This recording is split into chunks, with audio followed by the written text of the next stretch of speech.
slide release is ambidextrous on both sides. The safety is ambidextrous on both sides. The Nintendo Zapper Ruger LCP. My Wolverine LCP2. This is a variant of the gun that John Wick used in John Wick 1. He used a P30L, so it's a little bit longer. But you can see the 38 Special along the top. And it looks like it did almost as much damage as the 38 Special, even though the bullet's only about half the size. Shoot her! Yes! For science.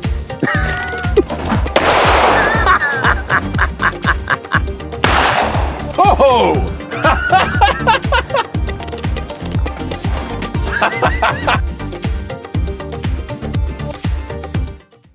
I'll clean it when I get home. Good. Okay. Goo. Hey folks, and welcome back to my YouTube channel. We're back out here on the range today with Gun Guru Ryan. Yes, I'm the Vanna White of guns. He brought his Desert Eagle with him today, which I'm very excited about. One of two Desert Eagles, yeah. This doesn't look like, when you think of a Desert Eagle, you think of like the monstrous one that Agent Smith carries in the Matrix. Yes, the 50AE one. Or that pretty much every villain carries in any John Woo movie. Yeah. So, this is sort of a love child between, when you see the Bull Armory 1911s. So if you look right here, it actually says Bull Limited. This is an older 1911. Has the Desert Eagle name on it, 1911C. The grip on that is really cool. I'm assuming that's an aftermarket grip. I don't know. When we bought the gun, it came with this. So this gun actually has a bit of a story behind it. My dad came out here, I think, for my ordination or something like that. He was out in Oregon visiting. We go pawn shopping when he visits. And it's an interesting pastime kind of thing to do. Yeah. So we go pawn shopping, and we went to this one pawn shop in Hillsboro. They had this, and I'm looking at it, and I'm my dad's gun guy. When Dad wants advice on purchasing a gun or something, he comes to me. So we're sitting there, and I'm racking it. I'm going, this is the smoothest 1911 slide I have ever seen. And I'm sitting here going like, you know, Dad, it'd be a pretty good, ordination present for your son. And he goes, that would be a good gun to own. I think I'll send it to myself in Wisconsin. Fine. But a couple things that are interesting about this. This has what's called a bull barrel. If you look at the barrel, close up of that barrel, you can see it actually expands. Yeah, it's like a cone shape. And a standard 1911, even the 22 that we shot earlier, has, you want to hold the, yeah. And just to show everybody on YouTube, we're clear. You'll notice that this has this little plug right here and a bushing. And then you remove the bushing, and this is how you take the gun apart. It has this little bushing right here.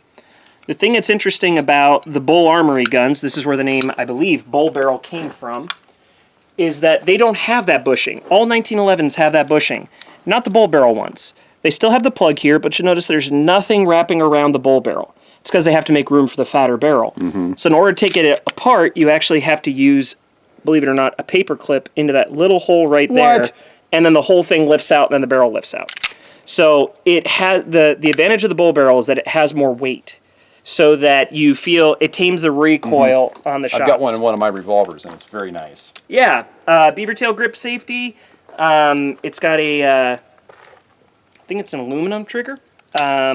But kind of skeletonized for looks. I think these grips were added on by whoever had the gun before my father and I. Yeah. But it was, they're really cool looking. It is made by Magnum Research. It is a Desert Eagle. It's before they changed the name of the line to Bull Armory, I believe. And it's a really cool gun. Now, I'm assuming this probably shoots 9mm. 45 ACP. Oh, 45. It comes with magazines that run 8, but it can run the 7-round mags from standard. And the reason why this gun's kind of special, so my dad's had it for a while. My dad's been fighting cancer, and I went home. Well, I went to his home for me is Oregon. I went to Wisconsin to visit him a few weeks ago, and we took this out to the range, and I helped him pick out a gun to celebrate a good scan for his cancer recovery. And Dad was looking through, and I went through all of his guns with him to help him catalog everything. He's one of the few people I know who has a bigger gun catalog than I do. Do I dare ask how many guns your dad owns? You don't dare. 43. Sheesh. Yeah, so he's got me beat by about 10. And not for long the way you're going. Well, but every time I get one, he gets one. So He said ace. He said ace. I am losing. But Dad knows that I really like this gun ever since he's had it.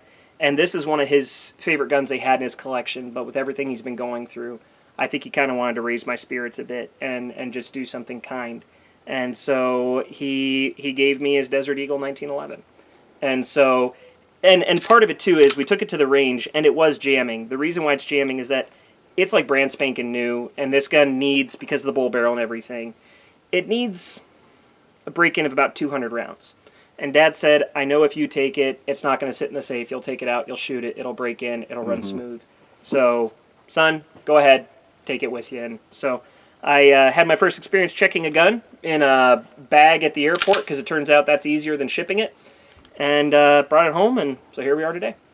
Just out of curiosity, when you took it through the airport, did you have to like fill out a bunch of paperwork or anything, or what was the process on that? So, just like a Reader's Digest version? Reader's Digest version, you walk up to the counter where you normally check your bag, and you say, I have something to declare, and they say, what are you declaring? Is it a firearm? And I say, yes. Okay, here's a form you have to check all the boxes and sign. And the boxes basically say, it's in a locked box that meets TSA requirements. No one has the key but me. There is no ammunition in the gun or in the bag. You sign it, you place that receipt on top of the locked container that has your gun in your bag, cover everything up. That's for TSA. They take your bag, they run it through like normal, and then they have you wait by where you check the bag for about 5 minutes. Because TSA might want to come and ask you some questions. And if TSA doesn't come, you go through security like normal. If they do come, you answer their questions. That slip is just there so that when TSA goes through your bag, they're like, okay, they declared this, it's checked. You go pick up your bag like normal, you go home. That's all it takes. So it's actually in your bag, just not in your carry-on. You can't take it in your carry-on. You can take it as a checked item. You could check it in a gun box, but because this was a pistol, you can legally, USPS, mail a gun from yourself to yourself out of state. If it's a rifle or a shotgun. If it's a pistol, that's illegal. So that's where the government draws the line. Doing it through UPS is ridiculously expensive and a pain in the neck. Some of those on occasion. So, I work at UPS, by the way, for those that don't know, so I've seen it. So running this through the airport ended up being a lot easier and cheaper. It was about a third of the cost. And Nice. And they didn't actually charge me for the gun. It was just to check the bag. There was no extra fee, no extra nothing, whereas UPS wanted to charge me for wrapping a gun in a box in brown paper. Because it was brown paper, it was an abnormal item. So you worked for a Ponzi scheme, is what I'm saying. I'm not going to dispute that. So anyways, runs 45 ACP. It's a lot of fun. And if it jams, it jams. But again, we're breaking it in. Now, the last time we came out here, did we shoot a 45 or did we shoot a 44? We shot a 45. I have three 1911s and 45. That was the monstrous round that I didn't particularly like. Yes. So. I have three 1911s So looking and 45. forward to this.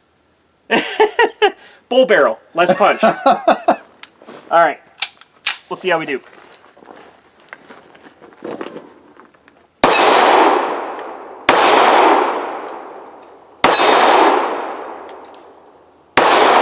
Yeah, you got to get used to it after the 9 mil.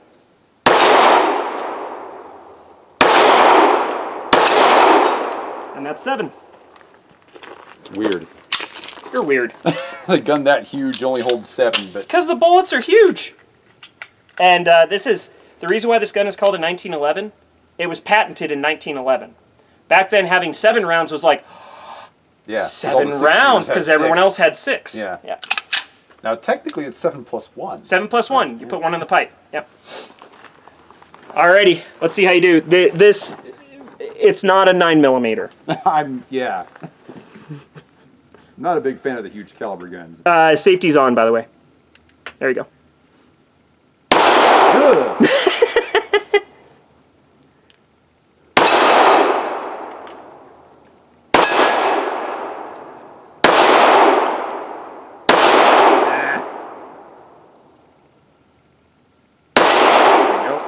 Empty. Look, Dad, no jams. It jammed. It jammed on the last one? I think that's the final round, yeah. It jammed on the last one. Shoot. It's like I said, it's still breaking in. That one get crimped? Oh no, it's fine. Okay, well, for the record, I don't like it, but that's, it's kind of out of my comfort zone for sure. The trigger on it is excellent.